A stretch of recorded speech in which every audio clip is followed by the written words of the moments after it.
Dude, what's going on? Shit, man. It's like, what isn't going on today? It's crazy. Well, you Yeah. want to talk about the crazy ass project we're discussing on Twitter?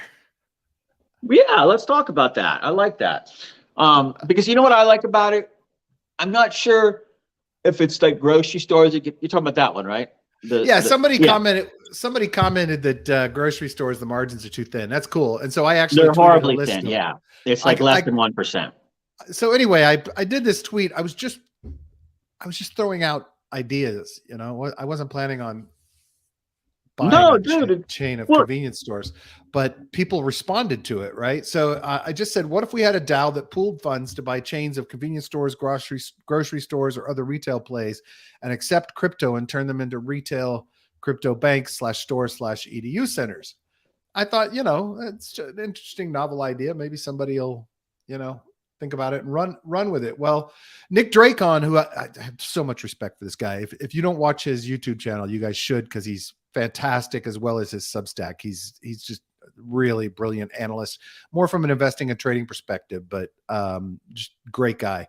He goes, pooling the funds isn't the problem. Who would manage, execute the M&A, and then would operate the businesses? DAOs can't seem to tie their own shoelaces right now, let alone perform what amounts to a private equity function. And Matt Blaine, an attorney who does M&A and Web3, said he and his partner will set it up. It's a piece of cake, Nick. And then he said, seriously, though, one could actually launch a DAO with a framework of governance, including order of operations and delegation and discretionary authority structures, checks and balances, etc., already put in place. Then all the members would consent to that structure to participate. I wrote, wait, are we seriously taking this from insane idea to start really thinking about it? And then I asked you if you're in, because you've got all the M&A experience and connections. I mean, you know all these guys that can do this shit. I sure as hell don't. And then the head of Opolis, which is a cooperative that Jackie and Yev set up, which is a really cool employee benefits and payments system based on crypto that uses every employee becomes an LLC instead of an employee. Said he was in if we set it up as an LLC. And then the Magus said, grocery stores have extremely slim margins. I said, good point, may not be the best target. Maybe a roll-up of independent coffee shops, gaming centers, gyms, ice cream shops, business centers, hotels, storage facilities, lunch trucks, bed and breakfast, et cetera, et cetera. By the way, ice cream shops, the margins in ice cream shops are gigantic, like for soft serve ice cream shops. Oh, yeah, like those Tutti Frutti, or what are those ones where you kind of pull the thing and put all the toppings on it? Yeah, buddy of mine owns two of them up in Northwest Florida, and just made bank, just printing fucking money. So anyway, well, something about ice cream in Florida kind of works, right? Yeah. This is the founder of Opolis saying, make it a Colorado cooperative, and I'm listening. So anyway, this kind of took off a little bit, and all these people are jumping in. So I think we're going to do a call about this next week, Joe, and see if this is something real. I mean, I look, I don't know anything about running a national retail chain, but my assumption would be we would keep the same people in place if they're doing a good job. But that's a shit ton of money to raise as well. But maybe you leverage it into a smaller chain, and then you leverage it into another chain, and you've got like a chain of crypto retail outlets. So yeah, well, look, you could use the assets you buy, I guess the stores, as collateral, and somehow use that to peg, like as a real world asset, to peg a crypto asset, which is sort of the thing that I like a lot. But my question is it go find space to set up this cool, innovative crypto hub, or is it to throw it on top of all the operations? No, buy businesses that already have customers coming in, like that are making money. I mean, you could theoretically start a chain of these things, but you've got to have the goal of it was not to say let's evangelize by evangelizing. The goal of it was to say, let's take people that are already in the habit of spending money somewhere and make them realize that they get a discount if they pay with crypto, and provide education and get them set up with wallets in the store and make it simpler and easier and faster for them to transact. Right. And that way you spread the usefulness of crypto. And then here's the beauty of it. If you've got a chain and you've got thousands of people coming in and they're getting set up with wallets and they're getting a discount because they use crypto or whatever it is, now you've got them in your wallet, right? And now you can provide other services. Now you can provide DeFi services. You can expose more education to them. You can get them to do referrals to other people. I mean, you know, there's a million other things you can layer on top of that once you are a payments gateway for them. So that was the idea. I wasn't seriously saying, hey, I'm going to set up a, fucking DAO SPAC and buy I get it. Chain. You know what it reminds me of? When we actually bet. And it was in that blockchain advisory council stuff, I think. Remember we were doing that like 2017-ish? Yeah. And what turned out was like 3 people at the original inception. Well, maybe 4 or 5 people. I know 4 for sure. And it just blew up to where there was all of a sudden hundreds of people and projects going on all over the world. And so I like this. My only, obviously first blush, just saw it an hour ago. I like all the goals, but my only question, I say this to everybody who's responded or who's listening, is that we want those users that come to those locations. But my only statement is there a way to do that without actually having to buy and own those assets? Well, I mean, you could do some kind of partnership or integration or something, but at the end of the day, there are plenty of people already in that space that should be doing that shit, right? Like my goal with this would not be to start a business from scratch that has to now penetrate existing.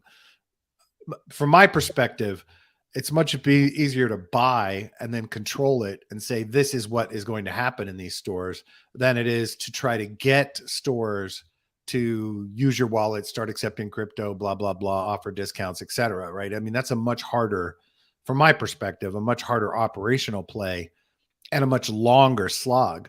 But I bet the margins are a lot higher, dude. Yeah, but the margins aren't going to be any higher. They will. Because you're going to have to then hire people to run a legacy economy business that has no margins. But they already have people running the business. Yeah, but that's like HR issues. That's like, but you don't change. What I'm saying is you don't change any of that. Look, your only goal is to be a holding company for this business and then channel the crypto shit into it, right? I like the other retail play category because I see ideal like, to me, Starbucks, obviously that's where everybody already goes. They should be doing this in some way, shape, or form. Well, they're starting down that path. Yeah. And so I like to think I love the idea. Don't get me wrong. I'm just wondering when you go to investors and you talk about buying grocery stores and retail, or convenience stores, the first thing they all say is exactly what one of your guys in the comment stream said, that there's no margins. And so I kind of think it desexifies it. Yeah, you don't have to.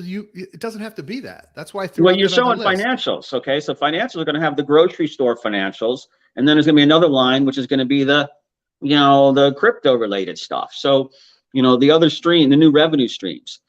So to me, it's going to be hard, but I like it. I want to keep talking about it. I'm just what I'm saying is I don't give a shit what the retail outlet is.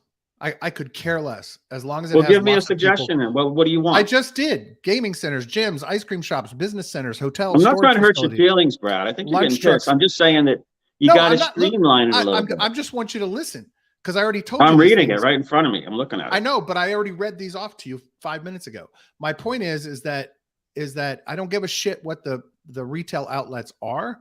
I care about places where people are coming in to spend money and already do it. My point is the idea is not to start some new thing that has to be integrated to existing stores. And I'm putting people on the street to try to sell it to them or do partnerships or whatever. My point is that if you own a chain of things where consumers come into it and you I get that. That's obvious. Crypto to it, then you've got half the battle done. right? If you incentivize these people into crypto because they're in a retail store that's already running and making money, then to me, it makes total sense to do that instead of trying to start something new and trying to crack into the payments network. The payments network is a fucking nightmare. Trying to integrate and do deals in payments is just a nightmare. But if you own the stores and you can start spreading it that way, look, the whole goal of this was, how do we get crypto in front of thousands of more consumers than we are now? And so if you can do it and harvest from consumers that are already using an existing business that's functioning and running and making money, and then you can add to that crypto capabilities and functionality that increases revenues for that business, I think it's a good model. So that's my whole point. Well, yeah, okay, I get it. But here's the whole thing that has to happen. You have to find the businesses that have the most customers and are the least expensive to buy that community. Of course. And my point is, I don't think it's some of the ones on the list. That's all. I don't know what it is, but we have to figure that out. Yeah, and like I said, I don't give a shit what it is. I just give a shit about. Well, you should, because that's how expensive it is. Well, I get it, Joe. My point is that I'm not the guy that picks that, right? I have zero expertise in retail margins. I was just throwing out a fucking idea. If there are people coming into the mix of this that can say to us, "Hey, you know what? Didn't I just say that? Didn't I just say this?" I get it, Brad, but you're getting defensive. I'm just trying to say that interesting idea, but the person who pointed up the margin issue, that's something we have to take into consideration. I think it's a great idea. You find one that's cheap and that has a lot of people. I'm wondering, what would that be, though? I mean, I'm trying to think, who has the most customers and sells the most crap, so it's not coffee super shops. expensive. Yeah, coffee shops, yes. Ice cream shops. The Pantera ones, I mean, that's a great coffee shop, but like Pantera's, those little boutique ones that have like 60 franchises or something.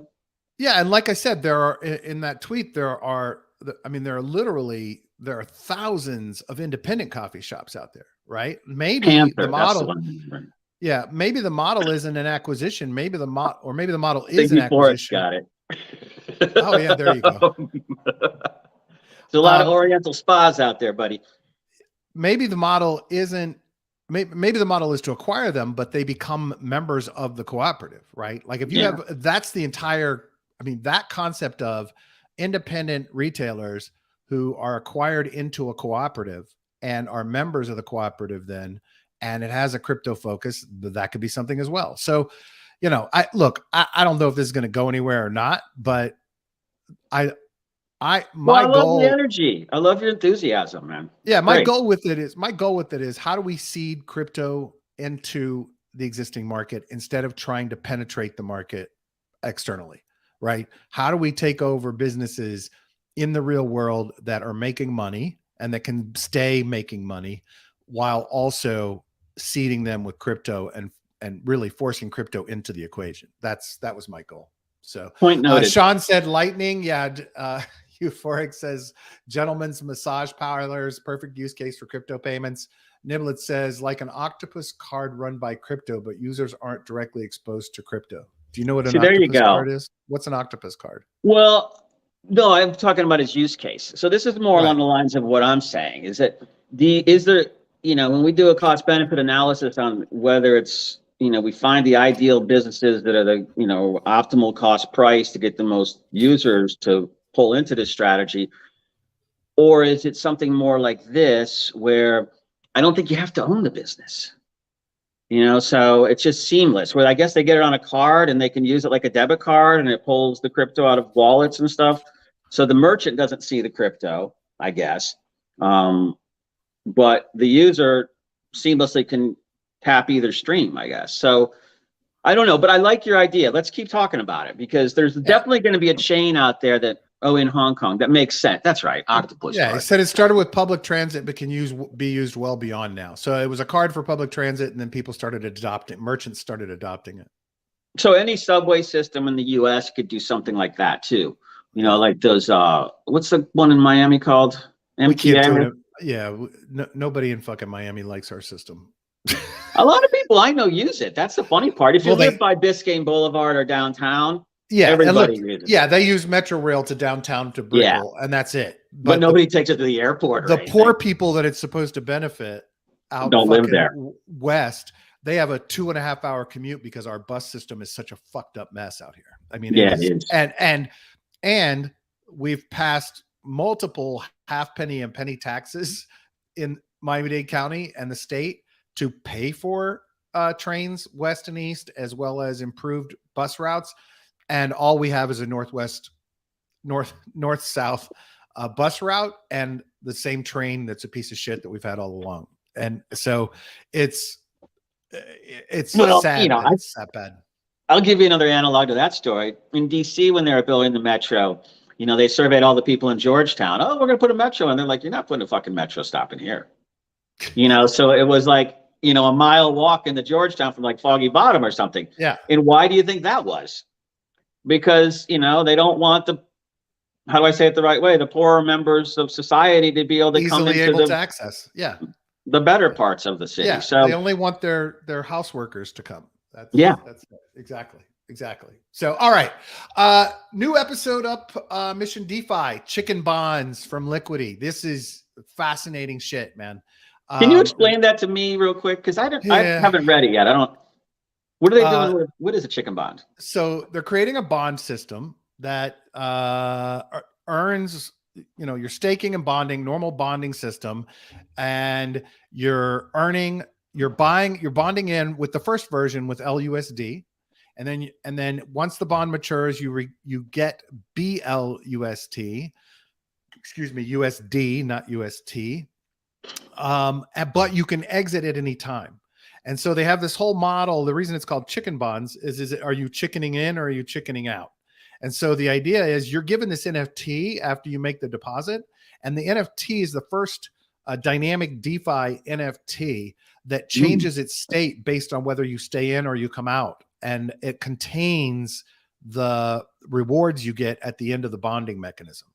The maturing is dynamic, but they're expecting it for liquidity to be about 30 days.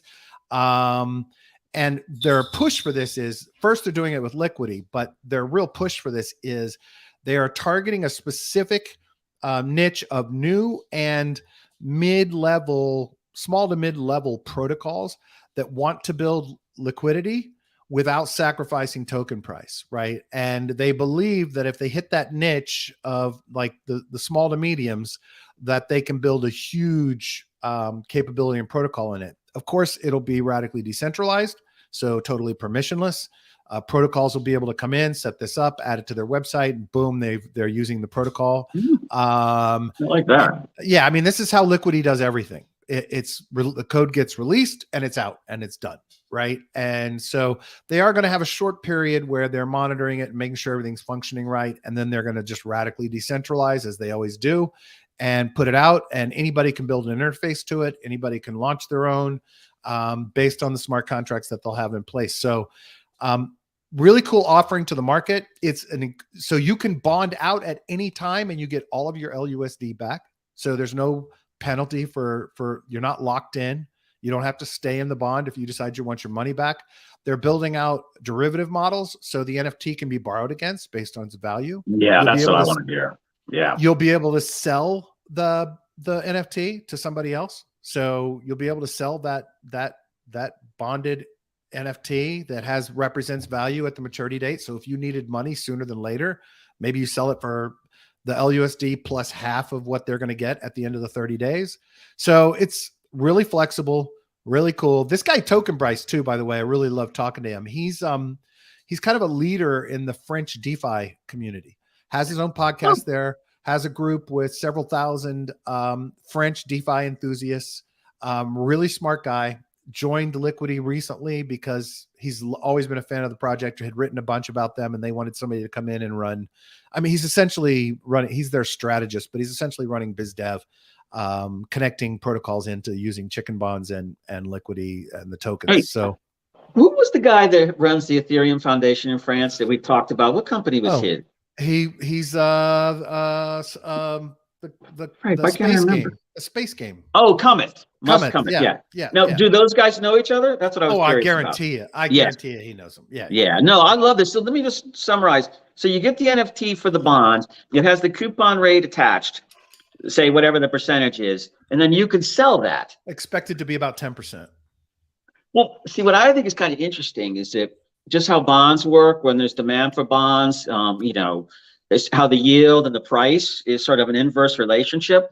And these could be really ideal for balancing risk in different treasuries, because if you saw a whole bunch of these like NFT bonds sitting there, 6, 8, 10, whatever percentages, you know, at different pricing levels, you could acquire them to like offset risk in other areas where you weren't getting that coupon return. Absolutely. So this is super friggin' cool, dude. Yeah, it's very cool. These guys, look, I mean, Robert Lauka, the founder of Liquity, is just he's a good human being and he's brilliant. And you know, he's got the ethos of decentralization. Their entire model is let's release shit and let it run. And so, you know, and he's trying to do something to help good projects get the liquidity they need to survive, while also obviously providing a revenue stream for users who are interested in those projects or Liquity itself. So really powerful model. You know, I remember these guys from like February of 21, and when you turned me on to them, and I was like, what the hell? And I was one of the first platforms I went in and started doing anything. I think ALCX was the other, Alchemix. And I remember I was teasing them because when I jumped in, the APYs were like 1,200% or something like that. And as soon as I put the money in, it dropped to like 500. And I was like, those sons of bitches, cut the interest to 500%. It was, you know, jokingly, I was saying that, but but it was so much fun back then, you know, when you see stuff like that. Here's Liquity's, you know, here's all time. Well, that's just, is that the stable? That's the stable, right? This is the stable. This is LUSD. And, you know, here's the $1 line, and it bounces around, but that's the whole model, right? It's a lending based stablecoin model. And it's done really well throughout. What's their main token? LQTY? LQTY. Yeah. So LQTY. I'm sure it's had its downtrend. Like, look, this is the type of thing that when I talk about the long list or the moonshot list in DeFi, these are the kind of things Alchemix, Liquity, Canto, what was the RoboVault? You know, all of these types of ones I find so interesting because we're really seeing, like, I don't know, we call it DeFi 3.0 now or something. Yeah. We're really seeing what's coming next. Yep. So thanks for finding this stuff for us. So here's the dynamic NFTs, right? So bonding, chicken in means you're collecting, you're waiting for maturity, and you've got your bonds coming. And then chicken out, you still get the NFT, but you've pulled your money out, right? And if you want to, you could, if somebody's interested in collecting there's a bunch of variations of these NFTs. So if somebody's interested in collecting them, they could collect just the NFT and buy it from you. So you may get a few bucks out of it. But you know, again, I love talking to these folks because I love what they're building. So, what episode was that of Mission DeFi? 75. Okay, cool.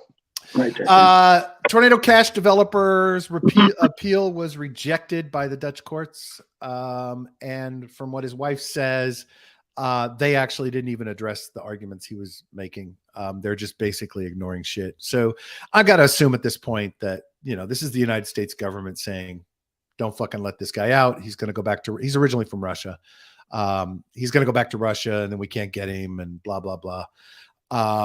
So I'm sure that's the flight risk that they're worried about, is that he's going to leave. Although if I was a young man, not sure I would flee to Russia right now, but that's story. I mean, bring your tampons, buddy. Yeah.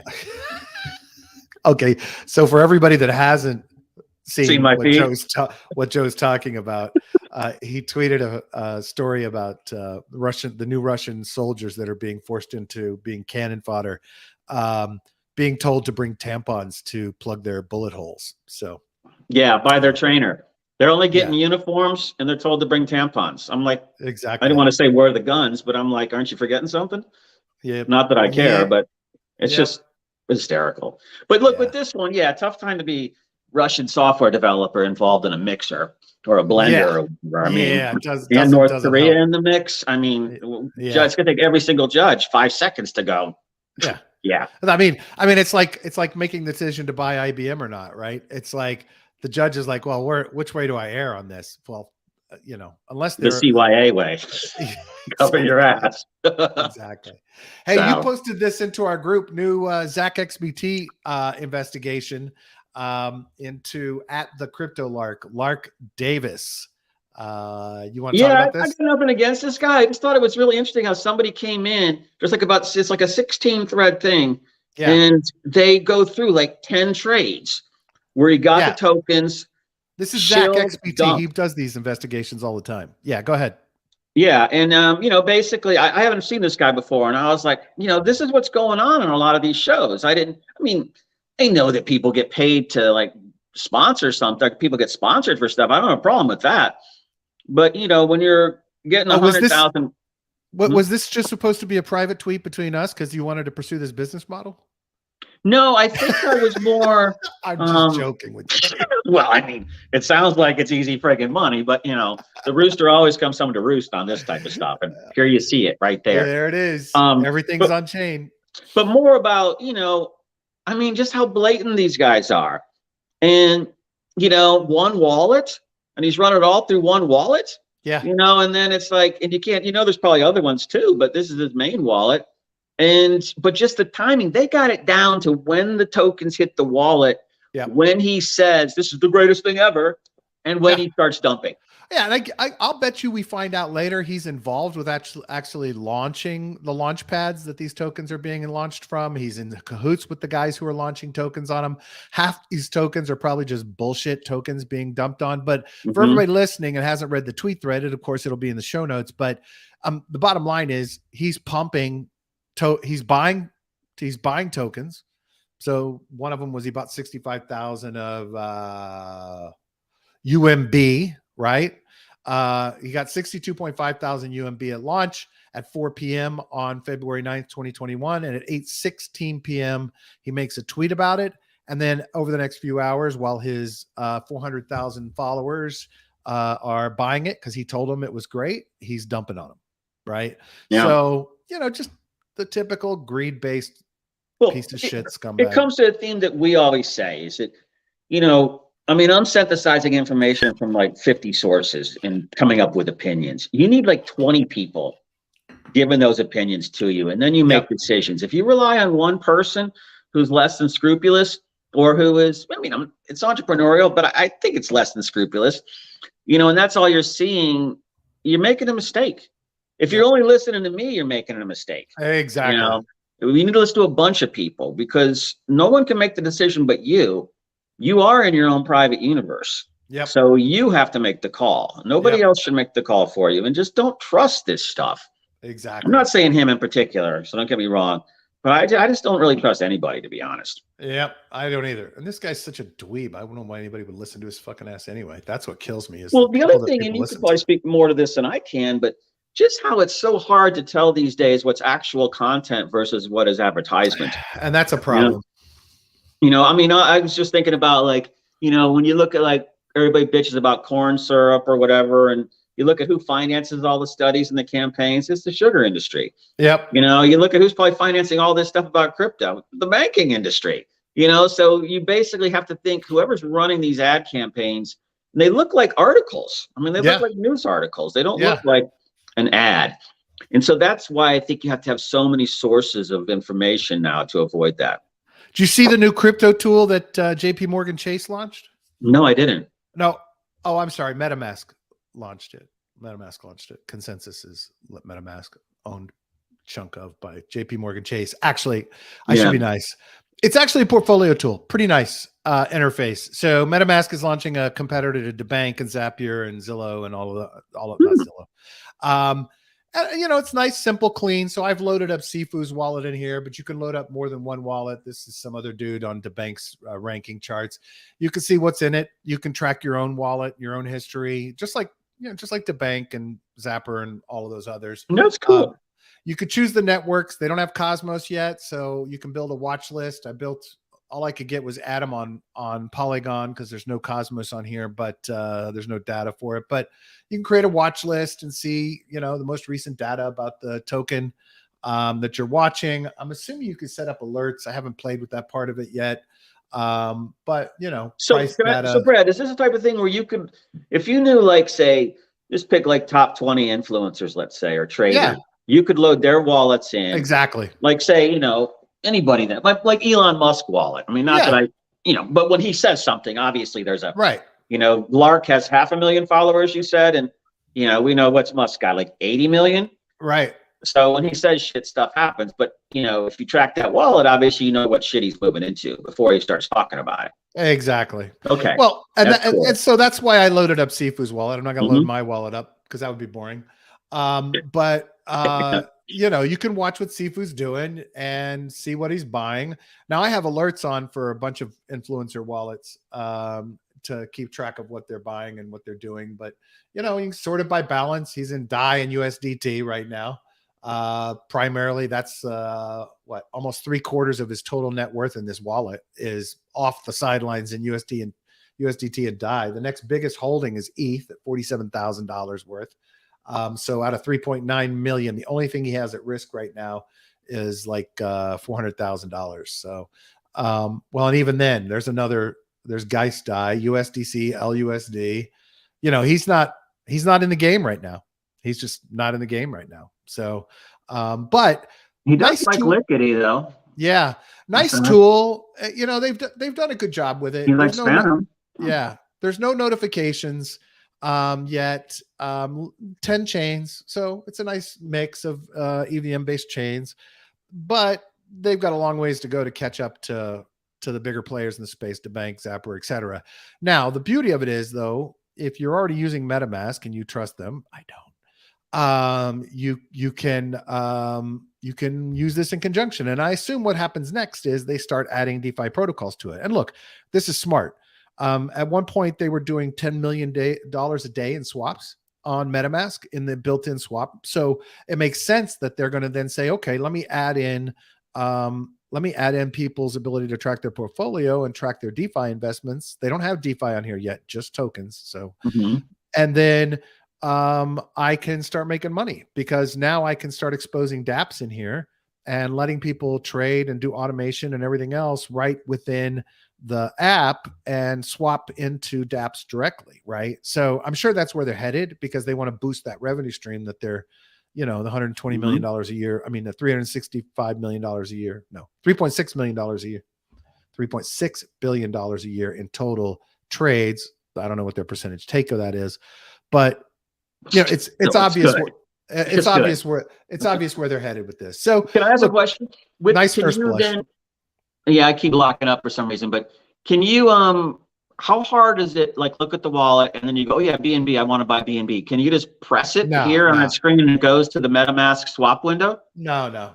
Okay, I was wondering if there was just which you would have think would have been the default. Well, it should have been the default function, right? They should have said, oh shit, why don't we add a swap button here? But you know, what do you? Yeah, makes sense. Not a lot of geniuses over there. Oh, you gave us this one. China's big fund corruption probe. Yeah, no, I thought it was just humorous. In the sense, hold on, let me find I actually have some notes on this. I'm trying to like up my game a little bit. Wow. Yeah, over the previous 3 months, at least 12 fund managers and firm executives and one authorities minister, all with deep ties to the chip business, have come beneath investigation or disappeared from public view based on CCDI bulletins and native media. That this guy's covering also local China press. And it's this big fund, National Integrated Circuit Industry Investment Fund, which is just about, you know, authorities are like at the top of the Chinese Communist Party. There are these kind of SOEs set up and they reorganized in 2010 into sectors. So say one might be entertainment, one might be transportation, one might be energy. And so some original, you know, somebody whose granddad was on the Long March or whatever gets that. And so those are what they're calling authorities here. So it says one in every, there are shares of this in every Beijing, the most necessary authorities steerage funds. Again, we're dealing with translation, so it's a little clunky. With the public-private funding car elevating $50 billion to chase Xi's dream of ending China's heavy reliance on overseas semiconductor know-how. Well, evidently, this is a total colossal screw-up. I mean, we talk about the real estate having big gaping holes. There's a big gaping hole here, too. It sounds like, you know, 20 of that 50, like it's all gone. Yeah. And it's been diverted off and, you know, stolen or put into shitty deals or whatever, but it's just gone. And it made me think, we know that's happened in real estate. Now we see it's in chips. And they have one for like biotech and life sciences. They have all of these other 10 strategic like focus areas. And I'm wondering what's going on in those. Yeah. You know, yeah, it's probably just as bad, which yeah. is crazy because look, I mean, when you hear reported lacking or detained, so I guess missing or detained since 2021, look, if I'm Chinese, I'm probably not going to put my hand in the corruption till, because you're gone. there's no, here's your good attorney who's going to defend you in court. You're fucking guilty. You're done. You're done. If you pretty much show up in court, it's because you're guilty. At least in fucking the United States, you're in a white collar prison for 3 to 5 years, and hanging out with your golf buddies, and you're working back out on the streets. Exactly. But fucking China, no, thank you. But that'd be like being a cocaine dealer in Singapore, or selling bubble gum in the street, or spitting it out on the street. Yeah. No, thank you. But the thing is with, to raise in the ranks, I mean, that's government structure is very, what's the right word? Organized. And so you have to you get in with that crew and then you rise up, and they're all have their hands in a till. They're all dirty. Yeah. It's just part of it. But then when you get to the top, and everybody's looking, okay, where do we go next? And somebody's on top. He's like, well, I'm going to take that guy's shit and I'm going to take that guy's shit.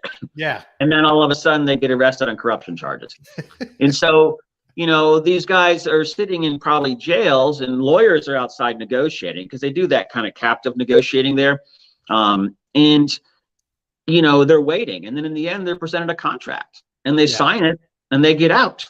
Oh, really? So I don't know why they have to lock them up, though. That's what I don't get, because it's not like they can go anywhere. Right. I mean, how are you going to get the fuck out of China?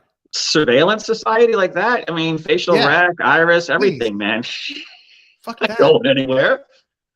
Yeah. So it's just, who wants to? I don't know, man. I mean, I spent a lot of time, as you guys know, over there in like 06 through 10. And, we really thought it was going the way of Europe or the US, that it was going to be like the successful economic parliamentary democracy. But everybody completely underestimated, I don't know what's the right word, the brutality in there of not brutality, I guess. It's just how they're going to control the people. And me, I'm a man of the people. And that, Uncle Joe, we might have Uncle Joe. We might have our problems. Obviously, we do. The Europeans have their problems.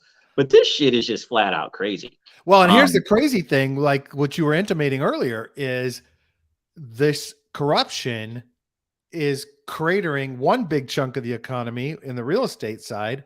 And of course, we did that too. But this chip thing, the chip shit is huge, because their dependency there is why they want Taiwan. Yeah. Right. And unfortunately for us, had they actually built up a chip, on one hand, we don't want to compete against them for chips. Right. But on the other hand, if they didn't have the chip dependency from Taiwan, they might not be as eager to go into a military action against Taiwan. So the fact that they made no progress on this, and then what's that guy we throw on here every now and then? Peter, the geopolitics guy? Yeah, the geopolitics guy. He talked about the fact that no matter what the fuck they do, they cannot create a fucking chip in China, like worth a damn. So that dependency could be great, that they're fucking this up. It could also be really bad, because it could make them just say, fuck it, we'll go take Taiwan. I don't, and I have no answers there. So, well, look, it's just that, there are smart people there, but because of the culture, it's so set up to where you just cannot fail. If you fail once, you're out of the game. US, we can fail. As long as we get up, you're back in it, right? Like that. Nobody gives a shit. So they have this cautious thing. So someone will come up with a great idea, and he's like 25, she or he is like 25-ish, 30, young, whatever. And then all these old guys are like, oh, yes, do this for China, and we're going to give you $50 billion. And they're all sitting there going, oh, fuck, the pressure's on now. Yeah. And so a lot of times they fake, it's life or death, really. So they're faking shit. Yeah. And then in the end, you find out that there was nothing there. And, another one falls out a window, basically. And so to me, that's why they will not be. Their society and culture are structured in a way that doesn't allow them to innovate.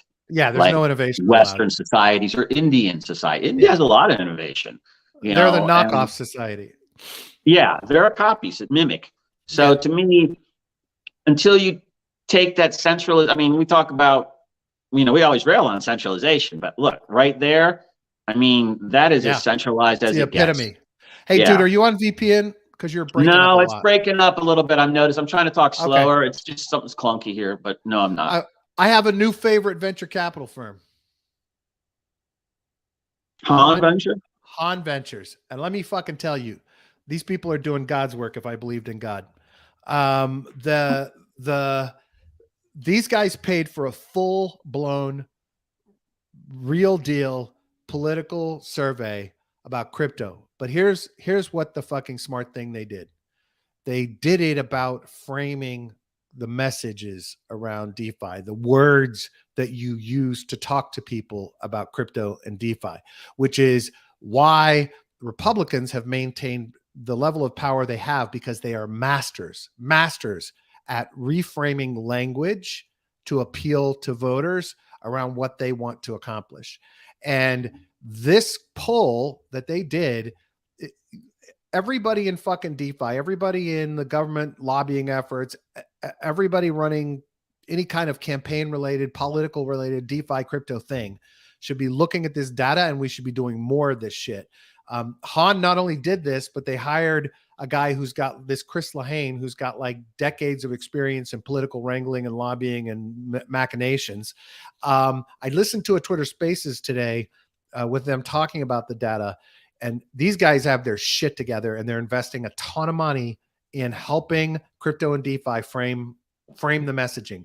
And we always talk about the fact that toxicity, asshole approaches, stupid language, focusing on the greedy, stupid people in the space is going to harm us when new people try to come in. Well, this says that when you frame the messages right, we have a pretty overwhelming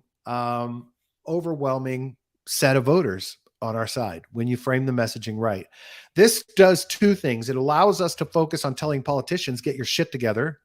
And number two, it allows us to frame our messaging in our marketing and our talking about crypto so that people have a reason to like crypto and like NFTs and to like DeFi. So first off is 1 in 5 voters own digital assets. This was a poll in 4 swing states, right? So they're trying to emphasize how critical support of crypto by politicians is in those states, because if we start framing our messaging right, then those politicians will feel the pressure of voters who say, yeah, wait, this is what we fucking need. And I'll explain that in a minute. So nearly 1 in 5 voters own digital assets, whether it's NFTs or cryptocurrency.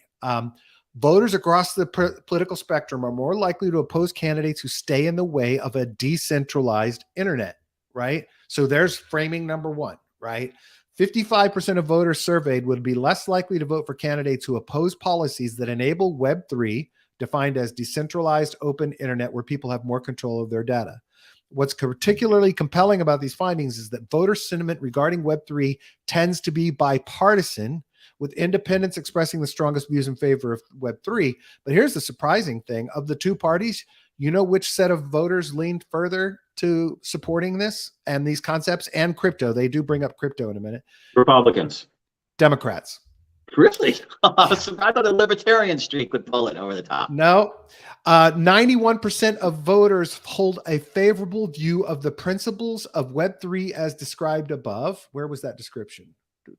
Yeah, I want to see that here description. It is. If a candidate does not support policies that would enable Web3, that is a decentralized open internet system where people have more control of their data and communities own and control the services they use. Would that make you more or less likely to vote for those candidates? Okay. Voters, can I say something? Yeah. I love how it's educating the people to the terms. But I wonder if, read that statement again, decentralized, open. I mean, because they get first at the individual rights piece, which is a brilliant question. Or scroll down right there.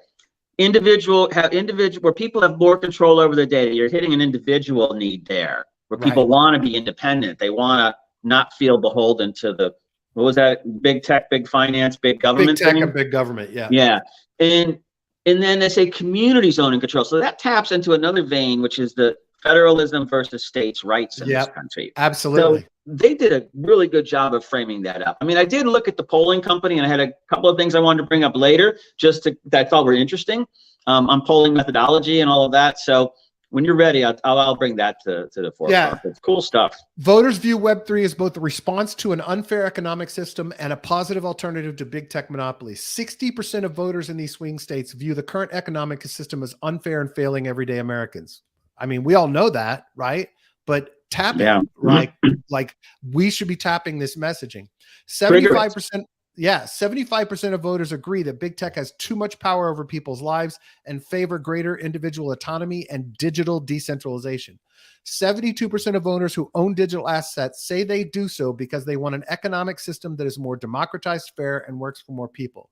In 3 of the 4 states surveyed, Nevada, Ohio, and Pennsylvania, over 40% of respondents who hold digital assets said they use them to facilitate international remittance, which is really powerful. Yeah, I like that. This isn't the assumption I always make that, 90% of the people holding crypto in this country are doing it to speculate and to trade or to hope for Moon Boy. They're actually using it to pay for shit. By the way, Eamon says the ethos aligns with the left also, since the goal is equality and access to tooling currently available to the wealthy. Absolutely, buddy. So on that last point, Brad, the remittances, I think in that Dorsey Circle article at the end, there's some data on remittances from US to Mexico and how much is crypto.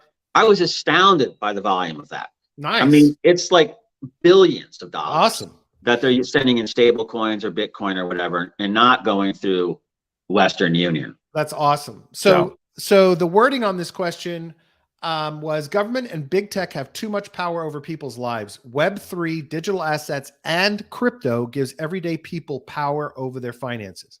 All of that wording is so critical. And it tells you that we have shit to latch onto here, right? And what's going to be key is that these big companies that are spending billions buying stadiums and fucking doing what they're doing, they need to start aligning with this messaging, right? They need to make it a calling card of their messaging: independence, freedom, financial security, those kinds of things, right? It's got to come off of the, hey, speculate on this, I'm going to take a chance, blah, blah, blah shit, and get into real kind of, we're at a point where people have lost faith in all aspects of government, big tech, data, etc. Leverage it. Fucking leverage that shit. Well, another point that, I don't personally like the government and big tech combined. I'd like to see which one they say is worse. That's kind of what I want to see. Well, and I think you target, I think you target the message to the demographic that cares about those push buttons, right? Because everybody, when you lump it together like that, you're like, oh yeah, but I'm kind of curious more about, because I see big tech as more of a intrusion on privacy than gov. So that's my personal thing. But also, there was something else I thought was interesting in that. It'll come back to me. Go ahead. Sorry. So neither party gains a majority of support. Democrats get the lean. And so the question was basically, which party do you trust more on Web3 and cryptocurrency issues? In the swing states, 37% Democrats, 2% independent, 31% don't trust any politicians, and 30% the Republican Party. So 7 points over for Democrats over Republicans, and 6 points over don't trust any. Nevada had a big swing distance. New Hampshire as well, although that's a little surprising. New Hampshire has such independent voters, but whatever. Yeah, live free or die, man. Yeah, exactly. So anyway. Brad, one thing I wanted to say is what I was trying to get to is when you see like that, this kind of reminds me of, in the 30s when it was big business and I guess government probably then, all the unions started forming up to protect the common man. Whatever you think of unions, that was the inception. And trust me, if you look at what's happened to workers in this country in the 19th century, it's pretty barbaric. Yep. But I think if you can get this argument elicited in that last question to where, you try to hit those same themes as to why someone will want to join a union in 1930. And so here those themes are that we have to balance against the power So the little guys have to come together in a decentralized ecosystem to be able to wield power collectively against those that have all the power. Yeah. To me, I think, I'm just off the top of my head, but you know more about marketing and PR than I do, but it seems to me that you got to somehow figure out how that happened to get the union side accepted by the workers, and then now do something similar to all the citizens. Yeah. So that it's more like, well, you don't necessarily need a union, you can be a union. Or exactly. You can control your destiny and your rights. Absolutely. Yeah. So there's good news and bad news here in this for me, and some weaknesses in the poll here that I think I wish they'd broken it down a little better. The Web3 voter is middle class and represents a younger, more diverse voting demographic. 80% of Web3 voters have incomes under $100,000. This next piece is huge. 31% of Web3 voters are people of color compared to 15% of all voters. That's surprising. That is a huge, beautiful demographic target. I mean, it's just fantastic. 65% are between the ages of 18 to 44 compared to 30% of all voters, which it's great to see, young people. Here's the problem. 18 to 29 don't get off their ass and vote. So unfortunately, it's not as big a stick for us to wield unless these people start turning out to vote. We'll see. They seem to be more politically engaged than previous younger generations. So hopefully in the next 2 cycles, we'll see more young people out to vote. But right now, we can't count on them. Can I ask a question? That second bullet, 31% of Web3 voters are people of color compared to 15% of all voters. Are they saying that of all the Web3 voters, 31% of people of color, but in all the voters in total, people of color are only 15%? Or are they saying that 31% of the Web3 voters are people of color and 15% of all voters are Web3 voters? If you look at this, 15% of the swing state voters are Hispanic, Black, or Asian. Okay. Of the identified Web3 voters in the poll, 10% are Hispanic, 13% are Black, 8% are Asian. So they're basically saying the population of people of color in the total voter poll was 15%. Oh, shit. And 31% for 31% for Web3 voters. Where'd the chart go? So 31% of Web3 voters are people of color. Exactly. Got it. Whereas 15% of all voters in those swing states are people of color. Exactly. That's interesting. Yeah, it really is. What could be the drivers of that? I just would have liked to have seen a bigger breakdown on the age. I would have liked to have seen 18 to 29, 30 to 39, or 30 to 44. Yeah. But anyway, the other thing, I went and looked at the polling company and their methodology because, Morning Consult. Political polling, I've looked at it for the last, obviously, 20 years, and I always go to Real Clear Politics because, they have all the polls there and they have a Real Clear Politics average. Because you look at these polling methodologies, they're all so different. And what I thought was intriguing by this one, or about this one, is that it's all online or mobile. They didn't do any phone calls. Yeah, no mobile phone calls. I mean, no cell calls. No landlines. No door knocking now. Phone calls suck for polling now. Well, what the issue is that I found some other data that 6.5% of the people in this country still only have a landline. They don't have any cells. 3.5% of the people in this country have neither. Right. So that's 10% of the electorate that is being missed in polling. My suspicion is that 10% doesn't vote. Well, that's what I was saying. Also, the 6.5% is probably, I'm not trying to sound ageist, but they're probably in, older people, and that number is going to shrink over time. But I'm not in this poll. I think it works because heck, all the crypto people and Web3 people are going to be online. Right. Well, and there's a lot of data of late that polling firms are going more to online because they can't count on their data from cell and landline phones. They can't count it. People aren't answering. People are lying. People are less likely to lie in the online verification process than they are in the phone process, evidently. So, and more crypto people and more Web3 people are going to be in that medium all day.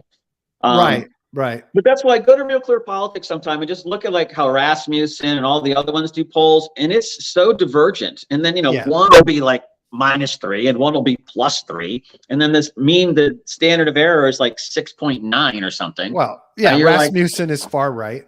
and you can see the bent in their Yeah. questioning, and that's why there's always a spread, and that's why Real Clear does the average, because they know that they're well, that's why you have to average it all because of that thing. Exactly.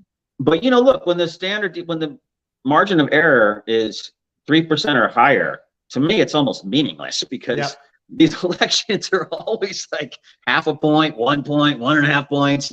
I mean, I don't know, it's tough, but it does give guidance. But you know, in the elections, they've been wrong for like the last 3 cycles. So yeah, Joe, I got about 4.5 minutes till my weekly call, material indicators call. Oh, fun. Brain undergoes a great rewiring after age 40. Quickly, I'll go on this. Because I thought I wanted to get, since I know how you're getting old, I thought you would want to know that. The good news is I'll never catch up to you. That's right.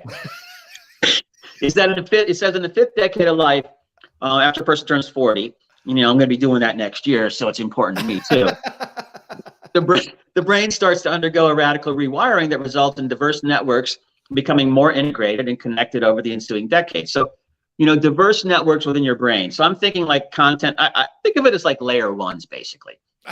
But they're content-focused layer ones in there. So the brain starts cross-piping into those different layer ones in your head, so that you can start synthesizing a whole bunch of different, my guess is experiential data and contextual data.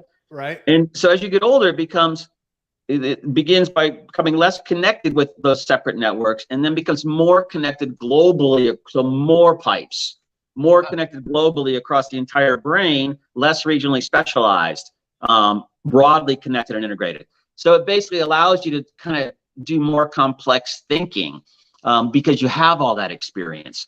And then, so I was thinking about the parallels between this and crypto. And, that's when there's a chart in there. If you can scroll down to the chart, that you look at this chart, and man, if that doesn't look like, a cross-chain processing thing, I mean, I don't know what does. But awesome. I just found it fascinating. And then the other thing I wanted to throw in, so we got to go, is, so I was watching this show on Netflix last night, something about infinity. It's in the top 10 watched in America series, but it was like a 90-minute show on what is infinity. And so, and how, and what is the universe? There you go, Niblets. And what is the universe? Says DeFi is a global brain. I love it. Yeah. So I started thinking about all this. And then one of the things, they just got to watch this show because it's so mind bending. Euphoric, you might want to prep for it, buddy, because it's fun. But the idea is it's just that one point they made when they talked about infinity and the universe and what's on the other side, is there a side, is there an end, how can it not end but keep getting bigger, was they brought up something I thought was really cool. And it was that they said that basically, and I don't know if this is identical, of course, but that the amount of neurons in your brain is equal or very close to the amount of stars in the entire universe. And for some reason that really connected to me, because I started thinking, if you look like at a network of nodes, or a communications network or something, and you look at how infinity expands, like when you look at like a circle is infinity, just keeps going on and on around, but it can get bigger and it's still infinity. Yeah. But so they do this point matching thing where they take a point on the little circle and match it to that, draw a tangent and make a point on the outer circle, and then they it goes around, but it can keep going out into infinity too. So I started thinking, wouldn't it be weird if, since, the number of brain cells we have is roughly correlating to the number of stars, in that same analogy of like having a circle and drawing points, what if like, because we all get intuition and instinct and premonitions and things, and I always try to understand where that's coming from. But it seems to me that that's a pretty interesting thing, that roughly the same amount of stars in the universe equals the number of neurons in your brain. Like, is there, because we're all stardust anyhow, we're all made from stardust. So is that some kind of a connection network there that we just can't see, like a quantum entanglement thing, where, the particles are going bazillions of light years away, but they still mimic each other? I mean, that's a real thing. So it seems to me that, when you think about speed of light and stuff like that, and when you're looking at that light on those awesome Webb telescope pictures, and you're seeing it in your pupil, and that light is like what, 8 billion years old, And it's freaking freaky to think that when that black hole went off or whatever, and it sent that photon out, that photon over 8 billion years of light speed travel ended up right in your friggin' pupil. I mean, doesn't that seem weird? Yeah, totally. So to me, I'm thinking, you know, I mean, DeFi, global brain, extending into, you know, universal, I don't know, singularity, consciousness. I don't know all the words for it, but it just was pretty trippy. And I wanted, you know, my regular crew that likes the astronomy and the physics and all of that and the math. I got to check out that series. What's that series called on Netflix? It just Google, I'll find it real fast. Infinity. I got it bolt. Okay, go on Netflix, but check it out, guys. I'll tweet about it after the show so you can have the link easy. All right. Thank you, everybody, for listening and watching and participating. Eamon, Niblets, Sean, Euphoric, we love you and appreciate you taking part and adding value to the show. Joe, I still owe everybody that list of the ETH Global finalists. We'll get to that hopefully on Monday. Eamon says, and the number of people, possible BTC addresses connection. Oh, that's good. I like that. Yeah. Thank you for watching. Thank you for listening. Please rate and review us on Apple Podcasts. Please join our Reddit. We're posting every episode. We're discussing our picks, et cetera, et cetera. It's r/Mission DeFi, reddit.com/r/Mission DeFi. Please join us over there and let's discuss. Go over there and discuss Liquity. Go over there and discuss this amazing DAO that Joe's going to form and run and manage to buy a retail chain. So get over there. I'm a horrible manager of people. Get over there and help Joe out. He's going to be setting up the SPAC this week. And could I be the barista? Yes, exactly. So you get free coffee for life, Joe. That's all I need, man. We love and appreciate you guys. Rate and review us on Apple Podcasts. Don't forget to hit subscribe in YouTube and click the little bell so you don't miss the next episode and you can participate like all these really brilliant people that listen with us. Thanks, everybody. Have a great day. Joe, have a lovely afternoon. Yeah, thanks, Brad. Appreciate it. Thanks, everyone. As always, have a fantastic weekend.